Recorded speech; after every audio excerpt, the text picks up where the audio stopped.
Chilean author Roberto Bolaño's novella By Night in Chile, Nocturno de Chile 2000, was translated into English by Chris Andrews in 2003.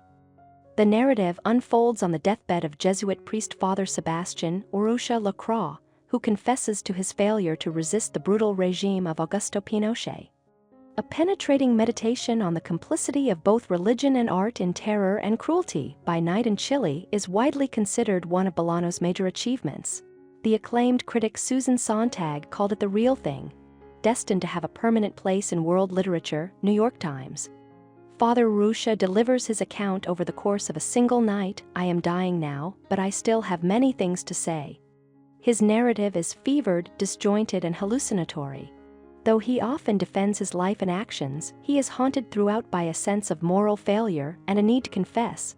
One has a moral obligation to take responsibility for one's actions. And that includes one's words and silences. Yes, one's silences, because silences rise to heaven too, and God hears them and only God understands and judges them.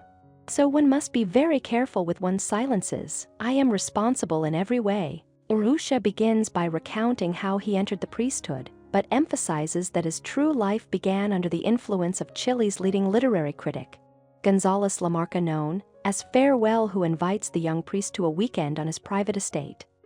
There, Urrutia encounters the celebrated poet Pablo Neruda. While Neruda is reciting verses to the moon, Farewell fondles Urrutia. Though Urrutia does not reciprocate, the novella hints that he may have rigorously repressed homosexual feelings. He accepts Farewell's patronage and friendship. Henceforth, he becomes a man of letters, a poet and critic in his own right. The call to service and social justice inherent in his priestly vocation gradually recedes. His poetry wins little acclaim, and he eventually identifies primarily as a critic. Through Farewell, Urrutia meets numerous literary figures, including Don Salvador Reyes and the German writer Ernst Jünger, a former soldier under the Nazi regime. Religiously, Urrutia joins Opus Dei and engages in charitable works, though his involvement is superficial and comfortable. Throughout, he is tormented by the possibly hallucinatory figure of a wizened youth, a constant reminder of his moral shortcomings. Urrutia is approached by two shipping entrepreneurs suggested to be government agents, Mr. Reef and Mr. Etta, who sponsor his travels through Europe to study church preservation. In Europe, he learns that pigeons are the greatest threat to historic church buildings. Ministers often deploy birds of prey or even practice falconry to protect their churches. One elderly priest admits to shame over hunting pigeons, but he is an exception. Urrutia returns to Chile as President Allende's democratic socialist government enacts sweeping reforms. Soon, Allende faces attacks from fascist military nationalists supported by the CIA, yet Urrutia pays little attention, preferring to read Greek tragedy.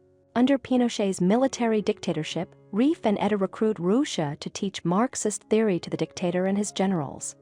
While Pinochet believes understanding Marxism is essential to anticipating his opponents, the generals are more intrigued by the personal life of the young Marxist thinker Marta Harnecker than by political doctrine.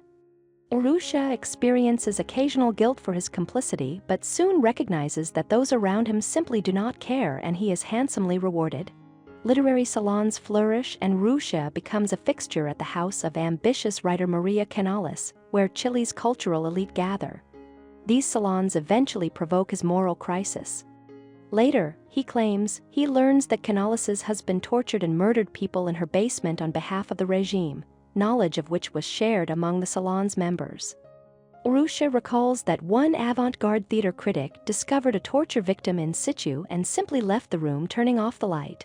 He insists, I was not afraid, I would have been able to speak out, but I didn't see anything, I didn't know until it was too late.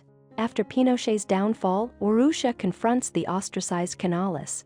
She challenges him to enter the basement where the atrocities occurred. He refuses and she scoffs. That is how literature is made in Chile. Urrutia concedes, or at least what we call literature, to prevent ourselves from falling into the rubbish dump. Thank you for watching. If you enjoy this video, leave a like and subscribe.